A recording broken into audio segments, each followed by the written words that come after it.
Welcome to Off the Shelf.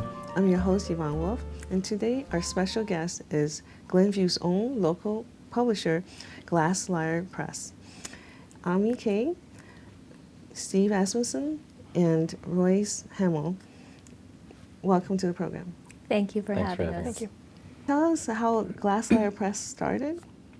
Yes, actually what happened was we first started with our poetry journal magazine called Pyrene's Fountain.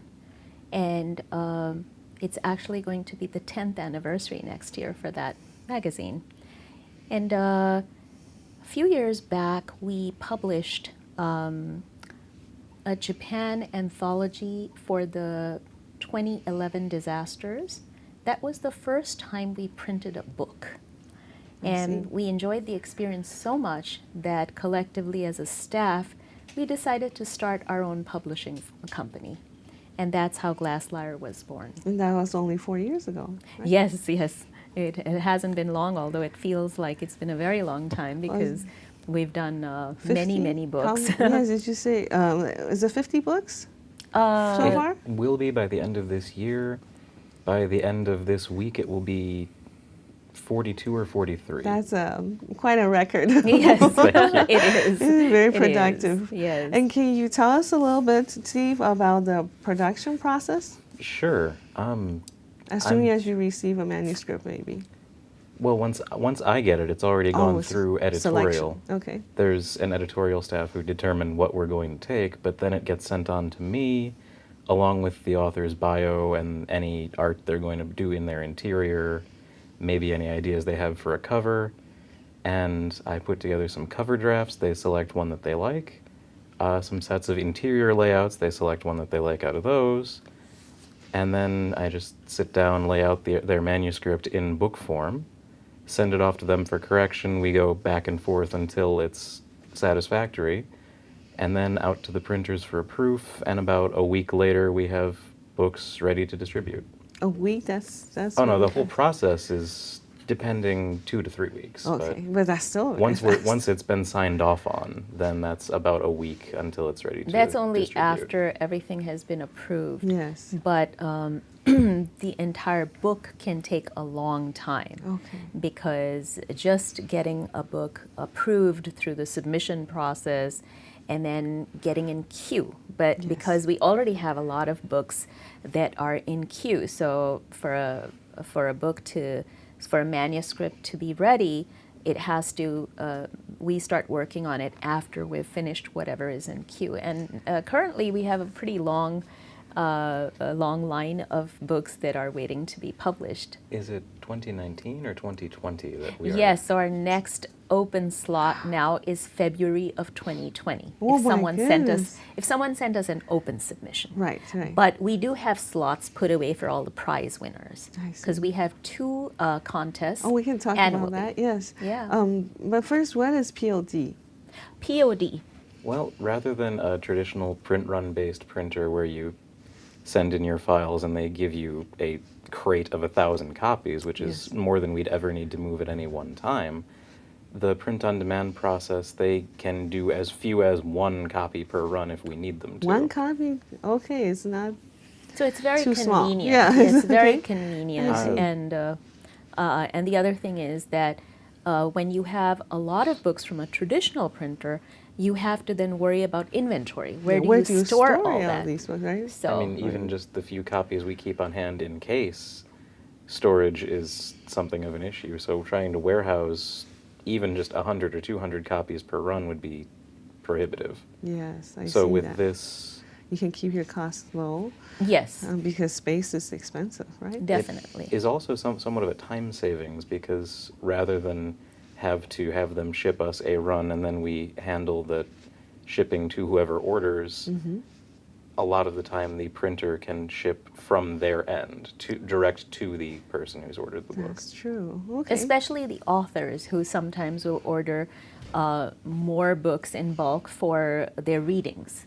So, Steve They will take it just with them. order it and they directly ship it to the author. So that's very convenient for us Yeah. as well as for the author because it saves them time also. And the artwork, Steve, you mentioned the artwork. You sent some suggestions. Do you have artists in your staff, or I see some very colorful Yes, covers. we do have an artist that we work with a lot. She actually did the cover for Aeolian Harp. I see. And carrying she the did do branch. branch. What am I thinking of? There's some Oh, very because it's behind me, so I don't see it out of the corner of my eye. So But she has done a lot of our books, and it's just a joy to work with her because I have this much of an art background myself. So. but there are two elements to a cover. One yes. is the actual art, Uh-huh. and then the second one is the design, which is a Yes, completely a lot, different yes. thing. Steve is a So brilliant designer. He graphic does, artist, right? To plan it. Yeah. So I mean, it's interesting because I never really understood this till I got into publishing, which is that you can look at a piece of art and say, "Wow, that's really nice," but then when you put it in a design, when it's designed properly, and depending on what fonts you select and the Contrast with space and the color, layout, all yeah, that the kind of title. stuff, that makes a lot of difference. It It really does. makes it pop, and the art just looks beautiful. So when that is the graphic designer's work, your work. That's what That's what Steve I does, see. and Okay. he's really brilliant at That it. is, I so. can see that because sometimes we can tell, which books look self-published, perhaps, and more professionally done, right? Okay, that's wonderful. That's nice to learn about that. So, and Royce, you are responsible for the Aeolian Harp series. Can you tell us about this? How special this anthology is in the portfolio process? Of course, it's once a year, and we choose out of 100 or more submissions the 10 best that we think are worthy to be in this book, to be a part of the series. And this is a contest based? Mm-hmm. And there's 2 contests Well, a it's not year, or? it's not really a contest, but it is a submission process, and it's highly selective. Yes. So what we do is we create little folios, which are like small samplings of that poet's work, and we allow up to 6 pieces, usually 6 pieces per poet. And like Roy said, we choose 10. So it's a very intimate way to experience a poet's work, Yes. because you don't have to go into a long sort of detailed thing about the poet. They usually write their own essays, a personal essay that will explain their aesthetic or their philosophy of Voice, writing. yeah, Or and then- sometimes they'll just talk about the poems they've written in the folio to help the reader experience them. So we have a photograph, their personal essay, and then 6 of their poems. So it's like a little small book, and you get 10 of those in one volume. And Royce is the project manager, and she makes sure that we can't see who sent it, so it's completely a blind process. Oh, I see. There's it's usually Ami and a guest editor. We have our 3rd book coming out this year, and what it is we have a specific email for submissions to be sent in, and these are once someone submits something, I make sure that there's no personal identifiers on the submission whatsoever. There can't be anything that says, oh, it's this poet, oh, it's that poet. What it is they must be resaved as a number, put into their own separate file, and then sent sort of as a bunch to the editors, who will then read them and pick them blindly. And have you had some first-time poets and just be part of your A little bit of everything. Yes. It's pretty much anyone who thinks that They they have can a get folio in. together. Right. Oh, that's Right. that's very And then at the interesting. end, we just tell Royce, we've chosen number 20 or 31 or 50 or whatever, and we don't know who we've chosen. So then she sends us their names. And we've gotten first-time poets. We've gotten people who have been published 1,000 times, but and then they're all in the same book. Yeah, which is Oh. very cool. That is.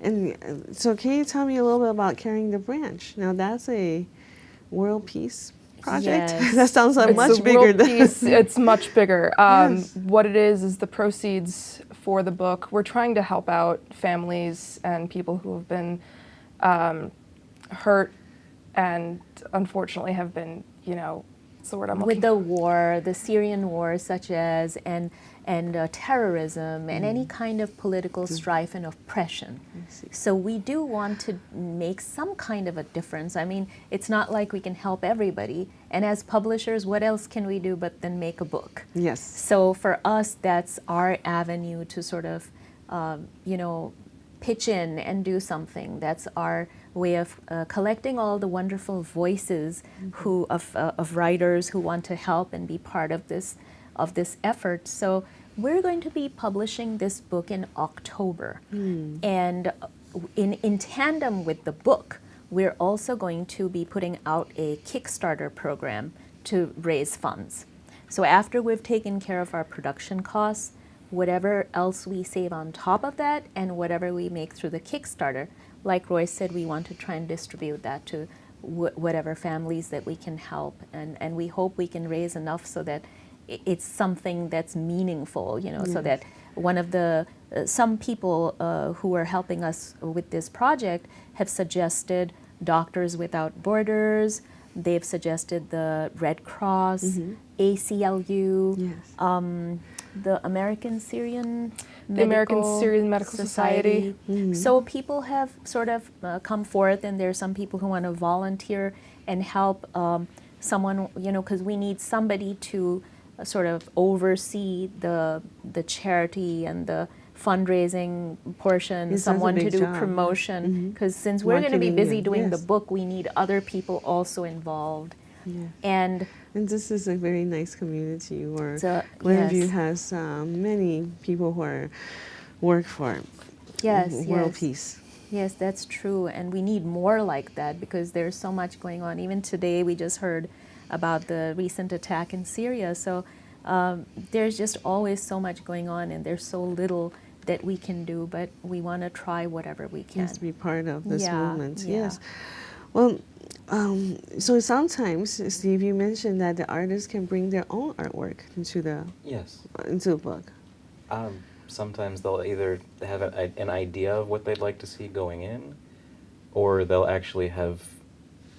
I know in 2 or 3 of our books, the author has been related to or friends with an artist or painter, and they've said, here's this piece that I'd like to have on my cover, and so I just designed from that. Or a photograph. Actually, one of our authors is a painter, Stephen Lindstedt, That's right. who did pieces for his own book and for another of our titles, and Oh, that's that was a joy to work with, just simply because he could give me he spoke the same design language I can speak, yeah. and also provide me the files in a way I can use them. Well, that's like the dream come true. Yes. No, but have you ever had to tell an author that cover isn't going to be a very good idea?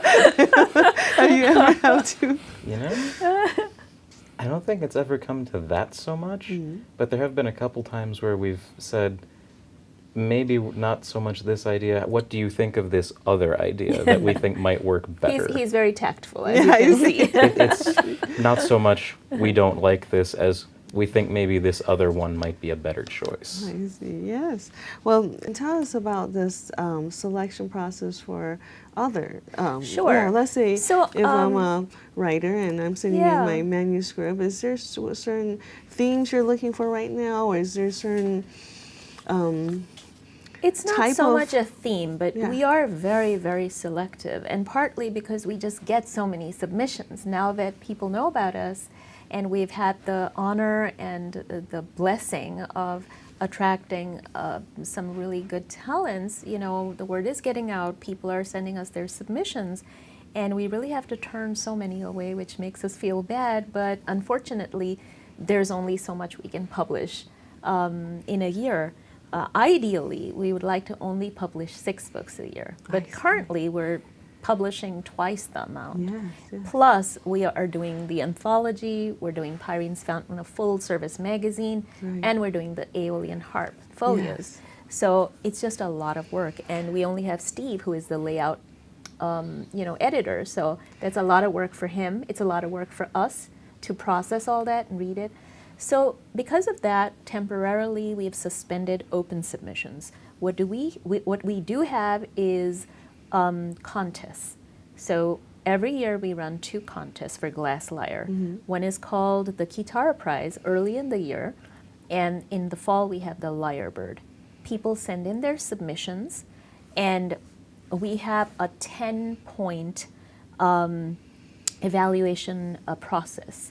And I have to say that our editing team is stellar. We have Kelly Criseo-Moller and Linda Kim who do the bulk of the reading, especially Kelly. And she sort of makes notes on all the different fields, the title, the lyricism, the language, the depth, all the different So things. poetry, not short stories. We not have short fiction. stories too. Okay. We do have, we Picture don't books, get do that you? many. No, Yeah. we don't do Yeah. picture books. Yes. We have, it's a literary press, so we Yes. do poetry and short fiction. Actually, our first volume of short fiction should be out sometime this month. Yes, so we're very very excited because exciting, this Fred McGavran, who is our author, has won many awards. So and his work is excellent. So we're really looking forward to that. And so we have those 2 contests, and then in Pyrenees we have another editorial team who reads submissions. So each project has their own editing team, I see. and then that's how it is chosen. I can see how busy you are. Oh, we're we're so all then- pretty busy in our own little departments. Everyone has a different sort of role to play, but each person is super busy the whole year. Yes. Yeah. Now, how do you feel about these rejection letters? I mean, it must be hard to have been on both sides I to know. craft them. Since I've been on both sides of the fence, obviously no one likes getting them, and I have to say editors hate sending them out even more. But you know what? The reality is that if your work is getting rejected, that also means that your work is out there being seen. So it's part of the process. Yes, part of the and exposure, exactly, experience in the publishing. And sometimes it's a matter of process. numbers. It's just a matter of numbers. For example, as Royce mentioned, in Aeolian Harp, we only take 10 poets, and we get over 100 people sending in stuff. So that's a 10% accept. So we have to send out rejection. She had to send out 90 rejection. 90 rejections this time. Yeah, And it and was obviously- heartbreaking. Yeah, It really and- was. No one likes And to get them. is that still goes by on paper, or is it email now? It's How all do you- emailed. It's all email. It's now. all via email. It would be very expensive and hard for us to do to do it by paper. No. But it's all emailed because it's very simple. It's very easy. But it doesn't make us feel all that much better if we have to send out that many rejection So letters. I think it always hurts, but at the same time, we have to just, it's part of, it goes with it's par for the course. It goes with the territory. So we have to just, okay, it got rejected here, but someone else might like it. So it's not always a matter that someone didn't like the work, as much as it is that we liked somebody else's work better. It's not that I didn't like your work. I just liked, somebody else's more than this, or it had an edge in some way or the other. So, it And in depends fact- on the. Oh, I'm sorry. In fact, when we have multiple editors doing this, you and the other editor had 10 each. So they had to whittle it down so- from 10 each. Right. Instead of 20, Right, down right. to 10. And that was just that took you about And a then- week. It was yes. just, it was just awful. and very then each hard of us, to- and then each yeah. of us Grueling. had to choose 5. Right. Because right. we were You had 2 to- editors, right, and it you had to be weren't- 10 yeah, total. you didn't agree on It was so hard. any of them. It's Right. hard when you do that. So you just do the best you can. The editors work hard, the writers work hard. But I think what we all have to remember is that we are all on the same team. Nobody's trying to displace anybody. We're just trying to put together a publication, and we want to make it the best that it can be.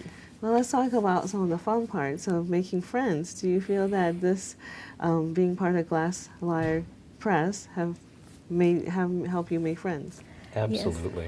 Oh, Yes, yeah. lots. Oh, yes, Why of don't you course. go ahead and... Right. So why did you tell us? We went to AWP, which is the American Association of Writers and Writer Programs. Writer programs in DC, and we not only met up with poets that we know and authors that we know, but their friends and their friends of friends and new publishing companies that we've never met before. Right. And we made not just acquaintances, but we believe that we made a bunch of friends Yes. all over the country. Yes. Oh, yes. And I believe Ami, we met through Yes. Jim Reese. Yes, what a wonderful, wonderful man. He was a great poet, just such a lovely soul. You know, Yes. he was instrumental in helping a lot of people, and he was a very selfless person. Very He wanted to help. energetic. Very, very energetic and dynamic. I mean, he'll be sorely missed, a huge loss Yes. for our community, our writing and publishing community. But as it happens, he introduced me to his wife, Mary Jo McMillan. And this year we are going to be publishing her memoir. That's our first memoir. Wow. It's called The Road to Njombe. Set in when she was with her first husband, set in Africa, What and an some of her exciting adventures there. So topic, we're looking forward to that. Is that a big book? I mean, is this something? Is it Well, it's harder going- to produce something that large? It's actually not that much harder, and I'll let Steve address the differences between publishing poetry and publishing books. prose. Yeah. Well, from my standpoint, actually, the short fiction and memoirs are much easier, because with short fiction, you just run it in and make sure that you don't have a line hanging at the beginning of the next page off of a paragraph or anything like that. Yeah. With poetry, there's so much attention to spacing and alignment and lineation. Yes, and the overall look to the poem. Yes. Right? Yes, But- exactly. But for books, you also have to check for chapters and Yes, but there's less having to comb through and make sure that everything is exactly so. So Like it's a with- little easier, even though the books are bigger, but in terms of actual manual labor where you're looking at each Yes. line, it's a Production little easier. process. Yeah. It I goes see. much faster. Yeah. Just as an example, the short fiction collection that's coming out this month is to the tune of 175 pages, but it took me about the same time as one of, say, our 60-page short Poetry poetry book. collections. So that's, yeah. And Steve, we missed hearing your answer. Some of the friends you made, other than that, the author who was an artist. I have gotten fairly well acquainted with some of our authors, especially the one that comes first to mind is John Tribble, who Oh, I works think I for met Southern him Illinois before, University too. Press Yes. and Crab Orchard Review. At the poetry reading, I also Yes. met him. Yes. Yes. It's wonderful, he and his wife. He's actually also the guest editor for Aeolian Harp Volume 3. I see. And So we've had, all of us have had a chance to work with him, and he's just a fantastic person. you And didn't expect that when you started working on Glass Lyre? No, I Yes. didn't expect that there'd be such a community, because it was really Yeah. my first exposure to poetry in any major way. And I can see how this experience, do you think this has something to do with internet too? Because, publishers before may be more Most definitely. personal Absolutely. relationships. It's easier but and quicker to meet somebody. perhaps. exactly, and kind of exchange ideas and materials. So definitely that makes a lot of difference. Plus, I think we also, because we've been working together for a long time, the staff itself, I feel very much like we're family. We're all very close to each other. We work closely. We look out for each other. If someone can't do something, the other one pitches in. So Right. there's this great sense of community and sense of, wanting to, a common purpose to work towards. So, Royce, can you tell us about some annual events you have? Of course. We have Live Lyre going on at the Glen, the book market in the Glen every year. It's the last Saturday in September every year, and it's we also celebrate it with 100,000 Poets for Change, and we always have a blast. The book market is a great place to have events, and it's always a really good time. And that's open to public, admission? It's no, open to the free? public. Yeah. You're welcome to stop by anytime. It's usually between noon and 6 that Yes. we have readings, we have a little bit of food. What is the 100,000? 100,000 Poets for Change. Is this for social change? What kind of change is it? What do It's you- for peace, sustainability, and it was started by Michael Rothenberg and Terry Carrion, and it took over really well over the years. A lot of people hold events in various cities and hold readings and all kinds of things. Just for that month? Yeah, that day actually. That day. Oh, Yeah. I see. It's the last okay. Saturday of September. So that's the special day of Very yeah, special, cool. yeah. Well, thank you for being on our program. Thanks for having Thank us. you Thank you so very much much. for having us. And thank you for watching. Join us next time on Off the Shelf.